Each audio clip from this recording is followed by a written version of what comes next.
Hello, everyone, and welcome to this webinar.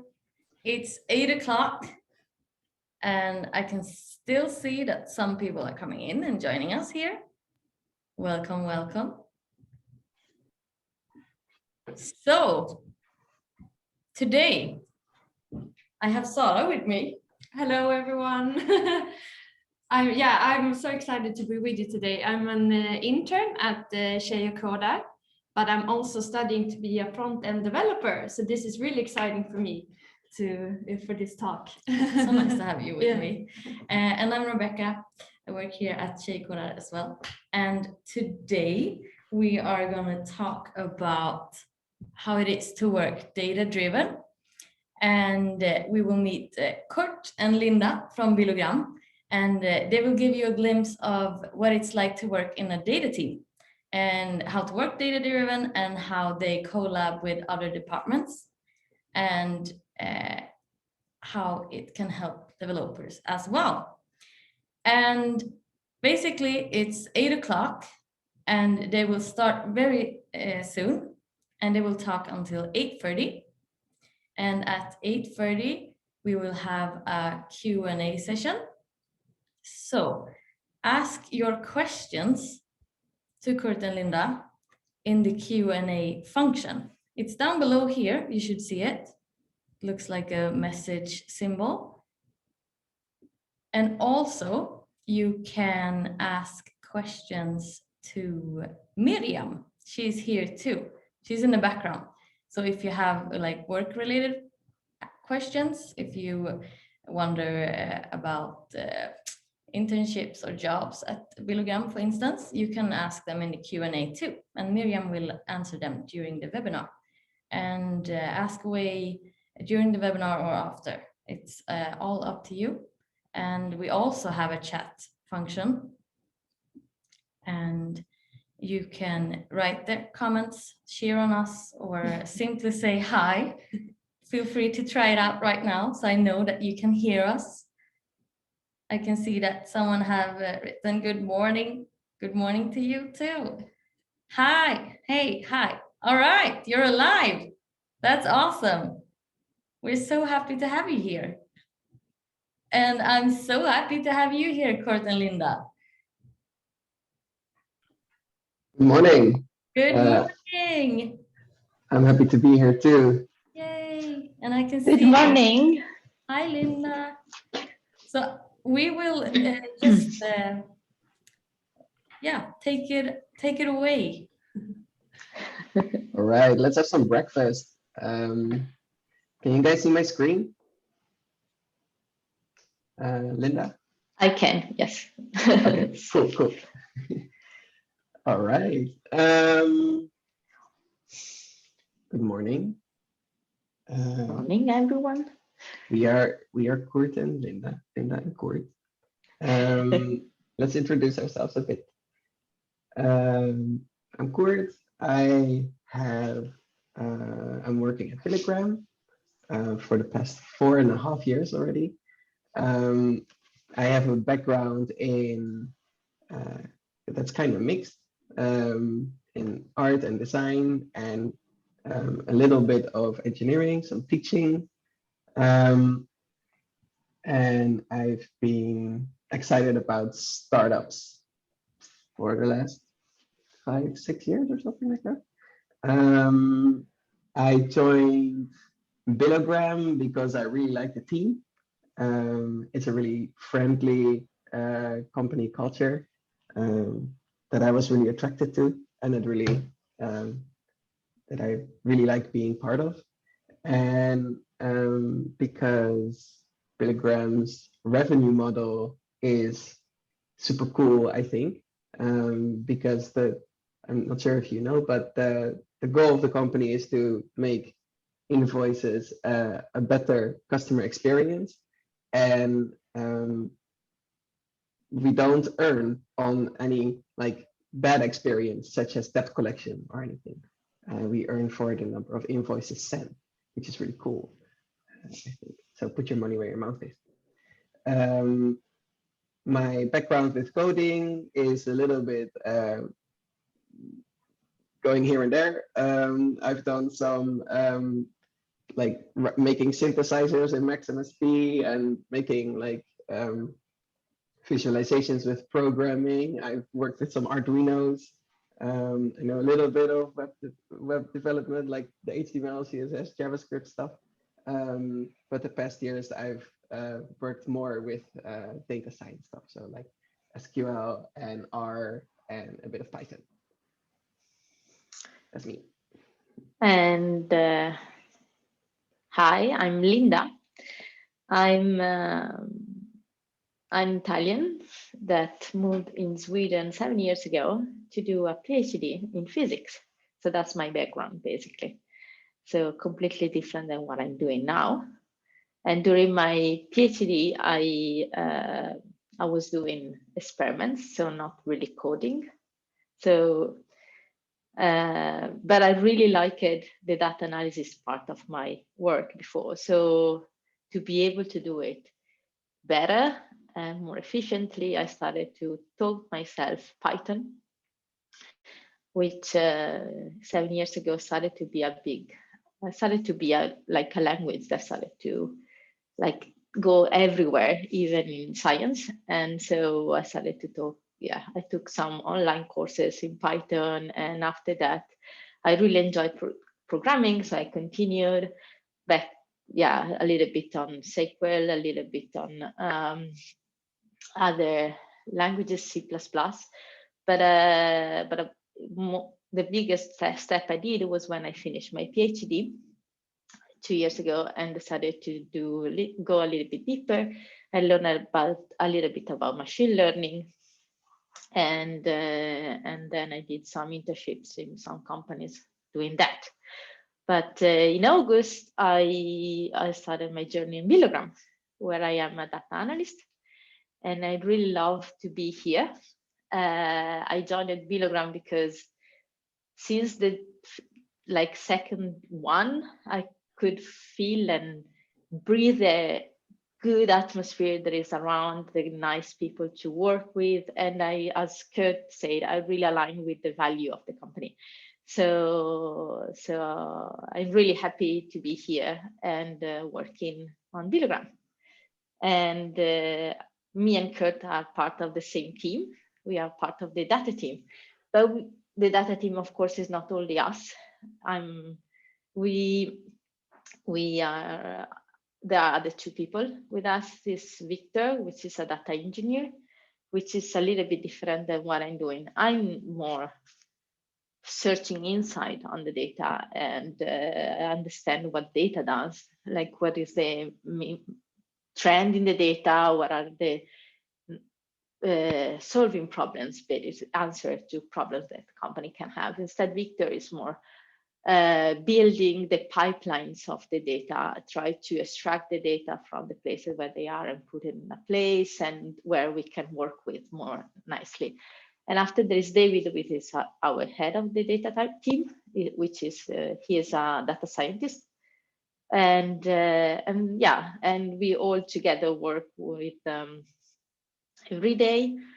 And our team has two main goals. And so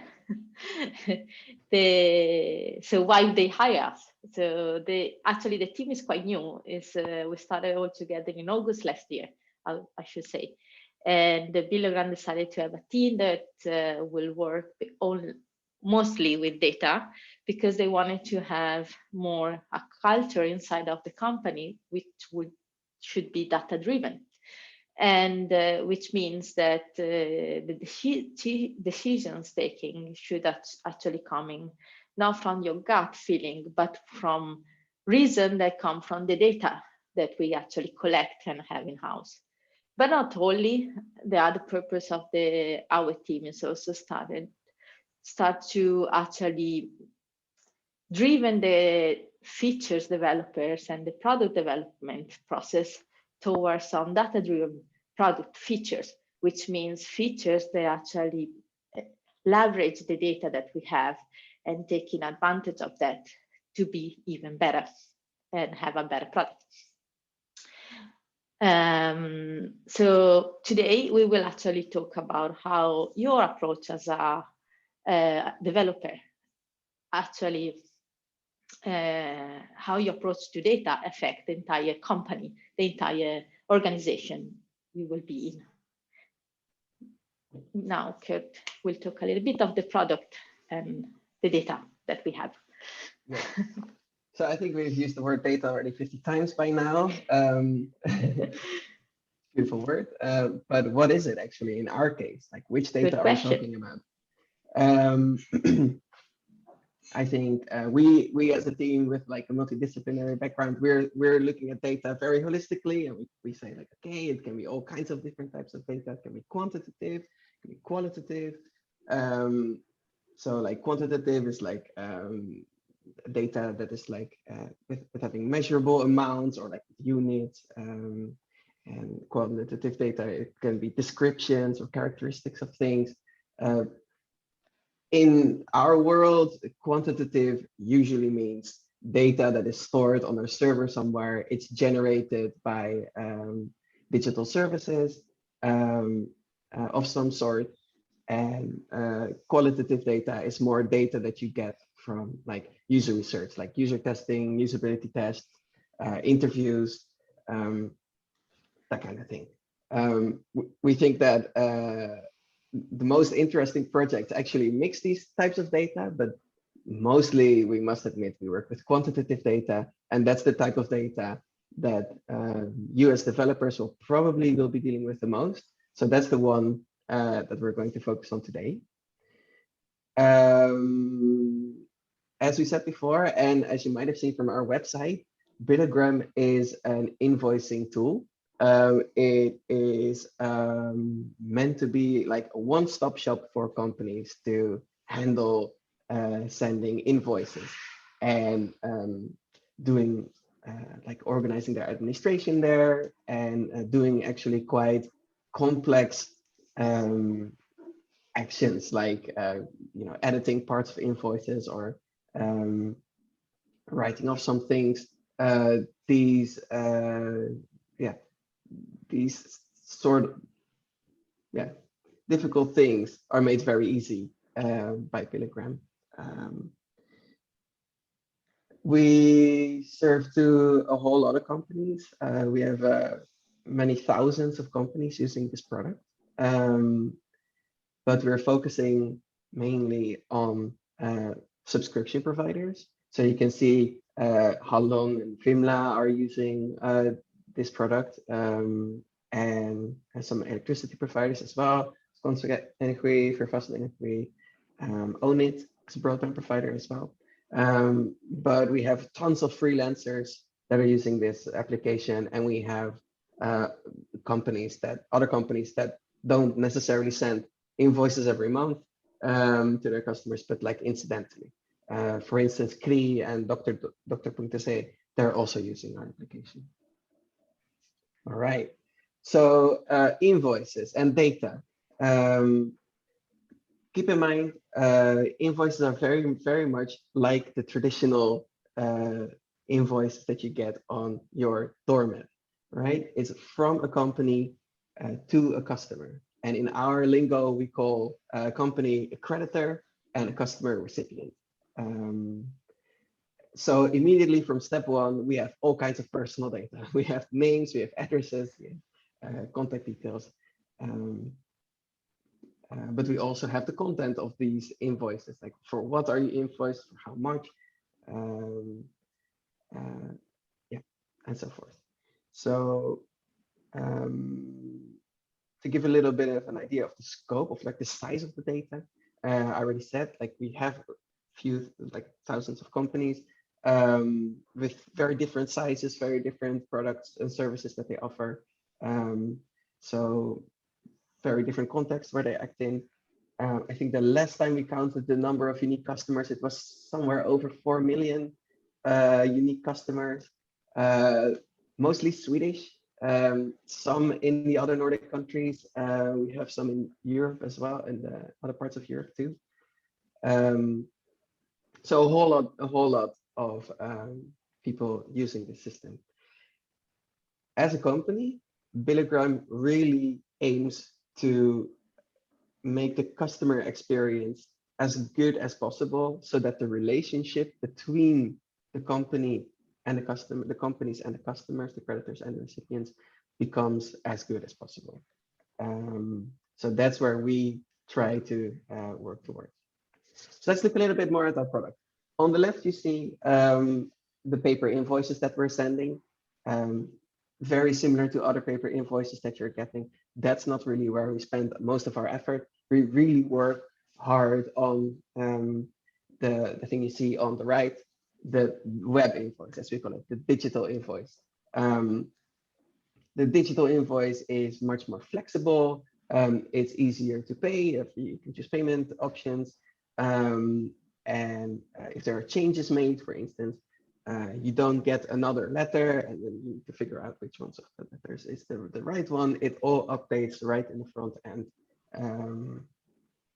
And it's very clearly presented to you. Let's look a little bit more into detail, because I bet that some of you, or that you are interested in this. So the digital invoice, this is the long page. On the top we have the different pages. The payments page, this is the dashboard where the different outstanding payments are presented. There's an archive page with all the previous payments that you've had, and there's a settings page where, as a customer, as a recipient, you can change your settings, like your contact details, payment preferences, and so forth. As you can see, there's quite a lot of branding, in this case for this fake company called Galaxen. There is a cover image and a logo, and it's really pushing the branding of the creditor in this case. And the only branding that we do as Billogram is this small thing down here, powered by Billogram, because we are, as we said, focusing on this relationship between the creditor and the customer. Now, there are other things you can do here as well. There's a message notification center here, where you can, for instance, sign up for automatic payment. There is a room for offers and banners for more information, like interesting blog posts, or maybe things to changing a subscription account or something like that. Yeah, and then there's a bunch of stuff you can do with payments and reading more details of the invoice and so forth. So all these interactions that the customers are doing, this all generates data continuously. One other interesting thing that I can mention as well is that we are helping companies, especially electricity companies, that have a lot of paper invoices, as we call them, like letter invoices, to get their customers to become digital customers. So this digitalization conversion funnel that we have. So you can start on your paper invoice and scan a QR code or go to a link, and then you can enter your contact details to become a digital customer and get the digital invoice. Yes, that was short and long, I guess, about our application. Collects a ton of data from many different customers, from many different companies. Linda, can you tell us a little bit about how to work with that? Exactly, like Kurt mentioned, we collect a million of data, I will say, by now. And these all data are important for the entire organization. Like all organizations try to know what happened with the product in different level. So our job, part of our job, is actually finding inside of this data and actually help the rest of the company to actually understand this data and have good question, formulate good question around it. So for example, marketing would like to know how the product go to start a new campaign, for example, or commercial. They want to know how many Billogram we send and how good we are on digitalization, for example. That will help them to sell better our product to other company. Or customer support, they want to know how good they are in in the job, but not only knowing why these invoices didn't go through, what's this payment method, why this payment method failed, or something like this. And operations, they need to talk with investors. They want to know in general what the product, how good is our product, what are the strengths of them, so they can go to investor and try to have raise more money for us, and so we could build even better features and even better product. But the main part of our job is actually to interact with the product development teams and help them to actually build better feature and evaluate the features that you already have. So when they build a feature, like having some key metrics around it, that they actually can measure how the product works and things like this. But this is only connected to the product. This talk until now, we only talking about the product. But there is other data in our organization that are generated, and they come from other sources. For example, active campaign is something that marketing use for evaluate the marketing campaign they are doing, or they can be data from support themselves, where when they respond to a ticket, this action actually generates some data, and which are stored in Zendesk, which is a software they use. And we have spreadsheet and from sales or some other other source of data in Google Drive and so on. All this huge amount of data, the product and this part of the data from the organization needs to be in a place where we can work with and can try to have connection between these different sources. So this is the first step that our team took in building this service, which we call Billogram. It's a data lake, is called, where all the data are all connected and in a place, and we call Billogram Lake or Blake to be faster, where all this data come in. But they still in raw form. So for me as a data analyst, it's quite hard to work with them. So to be better and easy to work with, we actually process this data. We try to make it in a way that is more easy to access, easy to work with. And but not only, we also generate reports where we massage somehow the data and have a better understanding how the insight are coming out. All this data, after the process, also the raw data, they are connected to a Amazon cloud service that is called Athena, where we can query the data faster and actually have the result from there. And so when someone come and ask me a question like how is digitalization for this company goes, I can actually go to this Amazon service and actually query the data and actually not only see a table, but because we have some BI tools, business intelligence tools, that we can also generate some dashboard and plot. This they can be Metabase or in Power BI. We love Metabase. It's an open source BI tools, which is super nice. Here is such an example of this dashboard, where we can actually put it in a graphical way, our answer to the question that the organization has. But this is the final report that we actually deliver to this organization. But this is, I will say, it's a final report, but it's not the final step for us. This is actually the beginning of the step, because our process, because we have so many data, we have so much thing that when you show something to someone, they actually are interested in what's happening. So if you see a trend, why this trend happened and why things going in one way, or why this part of the product is not that performing well, and so on. And so how to choose what to work on. Yeah, I can say a little bit about that. Yeah. So yeah, but basically we are trying to measure what is important for the company But once we start measuring stuff or like showing things in dashboards, etc., it becomes important because we have showed it in a dashboard, etc. So as a data team, we are very careful about pinpointing like, okay, this is for us now important to work on. And we have a lot of discussions with different teams on like, okay, what do you need and what are the goals that you're trying to reach? And for that, we use, for those discussions, we use a so-called value framework, which is what it says right there, a logic model to assess the performance and the impact of the product.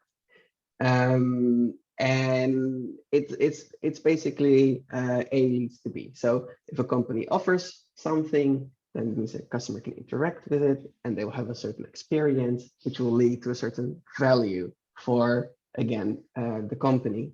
In this case, it's customer lifetime value. And we have an example for that. So let's look at the automatic payment feature. It's featured right above on the dashboard of the web invoice, and it allows customers to sign up for Autohero, for automatic payments. The first thing that we need to know is this company, this creditor, using this feature? Did they turn it on? For a telecom provider, it's a very good feature most of the time because they bill their customers every month. But we do, for instance, have a divorce lawyer firm where this might actually not be a nice thing to send to your customers. Like, oh, for the next time you divorce, you can pay without the. It doesn't really work the same. So there, it's not a great experience to have this feature. So there, it's not on. That's something, that we can see here. We can also look at like, are they running campaigns to like boost people's attention or focus people's attention on this feature and to sign up for Autohero or not. You can see what influence that has. So all these offerings we have, and customers can interact with that. So if they click on like, yeah, I want to activate Autohero, they can go through this flow. They can choose a bank and enter their personal number, read the terms and conditions, right? That's data we again generate. Like, do people read these terms and conditions? And what if they did? Then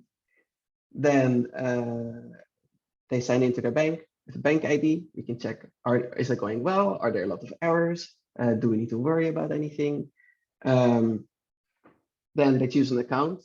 That's where we do not collect a lot of data. We do not need to know how much is on the account. We don't need to know which accounts people have. We just need to know the account that people are using. And then we're done. So then we have a lot of behavior. We can see that people have done a lot of stuff. But what was now the customer experience? What did they think of it? That's where we have to like figure out, like, okay, what caused these bad experiences? What were bad experiences? You can do this by asking around, by testing, and by hearing support calls. And for instance, failing payments was a thing at some point. It turned out there were a couple of account types that couldn't be used for Autohero, and we needed to filter these out because otherwise people would sign up, say, I want to use this account for my Autohero, and then the first payment came and they were like, but you cannot use this account. So we knew, oh, that's bad, and then we improved the filtering there. And then eventually that good customer experience should translate into customer lifetime value. And this is where we do a lot of modeling, a lot of statistics. So recently we've actually looked at one customer experience metric, as we like to call it, which is paid on time. So paid before the due date of the invoice is passed, no reminders are received, etc. And we saw that if people pay on time, they're much more likely to stay as a customer, or that there was a strong relation between paying on time and staying as a customer, which was a very interesting finding. But then again, we're still not done with that. We still need to figure out, are they paying on time because they want to Or are they staying as a customer because they're paying on time, or are they paying on time because they want to stay as a customer? And we need to look deeper into that.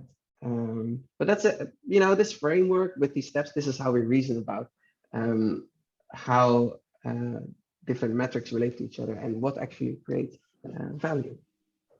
And thanks to this framework, we can actually, like, all the departments can use the data and the insight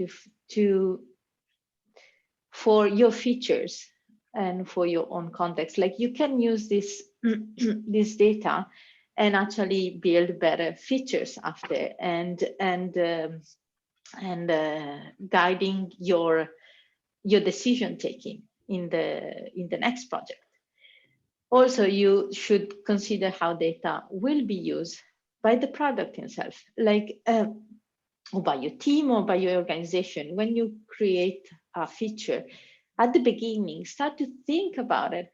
Is the data that we will use and the product will generate, they will be useful in the future, and there will be someone using it. So keep in mind that there is always someone looking at this thing. And try to meet people and discuss about this thing. Identify the important step, because every time you're talking about data, they started to, as Kurt mentioned, they started to be important. So discuss between teams, discuss inside of the team, discuss with the rest of the organization which data they should be used and which features, how the feature will use this data, and so they will facilitate the next process if you do this in the right way from the beginning. And if all of this is done properly, it will be so easy for you to have features in the future that will be powered by some machine learning or driven by the data. So the entire process of building cool feature and a better product and a cool product, they will open up by themselves. You don't need to overthink, because you are using the data, and this will actually be the strong foundation for this thing. So to conclude our talk, what we want to say to you as a developer is set yourself up for learning. If you start by looking the data when you create a feature, you will be much better in considering what the feature will be, and it will be much easier for you to also evaluate in the future the same feature and build the next one and deliver value inside of the organization, because you know how this feature is working and how and there will be ideas for the next one, and so the entire process will be better. Kurt, do you have anything to add about this? No, that's it. Okay, so I think this is our final advice for you. Thank you so much, Kurt and Linda. Welcome. And guys, ask questions in the Q&A. We have some minutes, and we got some in the chat personally to us, and it's a lot about you guys. For example, I'm so bad at this word. What characteristics should you have to be a good data analyst? So, good question, actually. I'll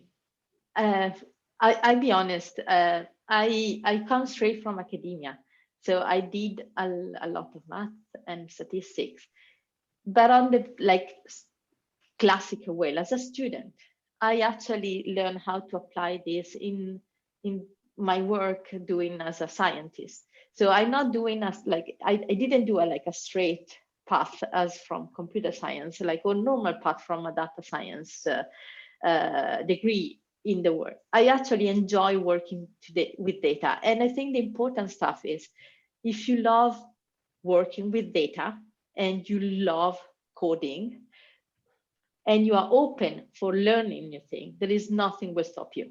Nothing. You don't need a PhD as me. You will be as good as me and even better if you love numbers or data in general, and if you are set up for learning. Sit and be patient and learn.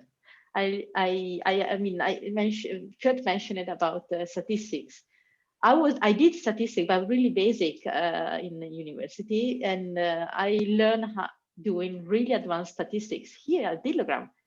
And yeah, and this is another part that I love of Billogram, is that I had time to sit and learn. No one pushed me. No one expected me to be the perfect one from this day zero. So don't think about it. Be open to learn and passionate about what you're doing. Yeah. I mean, many people have asked for, many of you listening have asked for like, what course should I take, and a lot about your like background and courses at university and so on. But then you should say that you learn a lot at work, or yes, well, I did, of course, as a scientist, I did thousands of courses in math, and I did courses in statistics. But some statistics that I done, they were for calculating both like some really advanced quantum physics things that are not relevant at all for what I'm doing now. The thing that are relevant is the concept around it. So you can find really nice, nowadays, you can find really nice courses online, really nice courses in some platform. Even YouTube is so useful. You can go there, find really good professor that will explain the concept. Buy a nice book. I mean, yes, university are Data great. Camp is very good. Exactly. I learned a lot on Data Camp as well. Exactly, I did as well. I mean, my Python was good when I started, but or SQL was good, but not that good. Like I had to sit and work. And as I said, like Billogram was great for me because I could sit and learn. No one stressed me. No one stressed me if I didn't know something, and that was great. And I don't know you, Kurt, if you have anything to add about this, because you're also working a little bit with me on analysis. So. I think for me, it went really gradually, because I came like originally at Billogram, I was more like a researchy designer, was really more into the usability angle. And then I realized, I actually need to know more about the data. And then I picked up SQL and I know R, and more like grew into it. I think be curious, yeah. Be curious. Don't stop yourself because you don't have a degree or you don't have that course. No. So be curious. You don't need that thing. You don't really need it. I mean, they look good on your CV, but it's the experience that you have is actually the important thing. So go and do it. And I think also like which characteristics should you have? Like how should you be? Ideally, you're part of a team, and the team can grow with each other. So if you're like really extrovert and you really like talking with different departments to figure out what do they need, that's great. If you're really introvert and you like to like really dig down in one problem and do your own thing, that's also great. It depends what the companies need, what the teams need. It just what makes you happy, what makes you feel productive and actually deliver on something. So don't try to change yourself for something. No. If you want to work with data, try to get access, look around and learn from it. Yeah. That's a wise word, Kurt. Good. Do you have more questions? So nice to hear your passion for your work. It really shows that you're a great team, and yeah, I feel like I want to be a data analyst now because you have so much fun also. It is fun. Yeah. But that's the thing with like agile development, right? Like ideally you are in a team where you work together on things. So as a developer, and that's what we really try to tell, like as a developer or anyone else in the agile team, if you join that conversation, like what are we learning and why are we doing this, and how can we know better what's going on, you will be part of the whole like data exercise, so to speak, the whole thinking, and that gives you the opportunity to lean into something a little bit more if it's like data analysis or something else. But you both mentioned that you have developing background, or you done some developing before. Is that something that you can use now in your role in some way? Yeah, well, it helps to speak each other's language, right? So even if you do a little bit, and that's why it's such a good advice from Linda, like do a course, read a book, because you start to speak the language of each other. You try, you figure out, oh, you think like this, or these are the things that you want to do, or that's really good. What we also really like to do is demos in the company, where we actually show like, this is what we're doing, this is how we're working, this is a problem that we've solved, and just show like, how did that go? And then we are showing like, okay, this is Athena, it doesn't look very beautiful, and the user experience is really bad, but we get insights from it, right? We can do these queries and we can get a table and we learn stuff.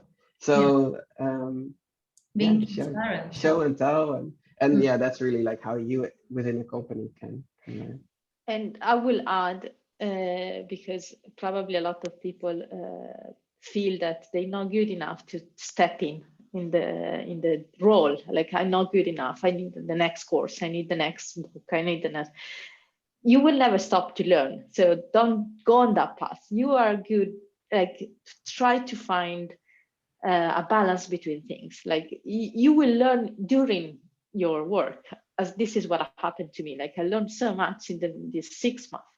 So, but don't be afraid to actually try out something, try new things, because there is a world outside that you are not in control of. So don't feel afraid of learning. This is my huge advice to everyone. Like, learning is the most amazing thing. Great advice. It is. Yeah. I feel like I could sit here for at least 1 hour more and just ask you questions. But the time is running out, and we have even passed the time, and we have a lot of questions from you guys, and we're so sorry we cannot answer them all. But maybe we could connect with you, Kurt and Linda, on perhaps of course. LinkedIn. I can take your LinkedIn and send out in the email after this along with the recording. And yeah, I just want to thank you so much. It's been such a lovely morning. And yeah, thank you all for watching and listening today. It's been a great morning, really. Yeah. Cool. Best It was great. Yeah. And Kurt, I see a lot of great questions. So if you connect on LinkedIn, just shoot it in a message over there, and then we can chat a bit. Yes. That's fine. Yes, exactly. Let's connect further. Yeah. Kurt, Yes. you're not a morning person, but it feels good now, doesn't it? Oh no, was it that obvious? Yeah, I feel better. It doesn't show. We talked earlier. Okay, thank you so much. Thank you, guys. Bye. Bye everyone. Bye. Thanks for Bye. listening. Bye.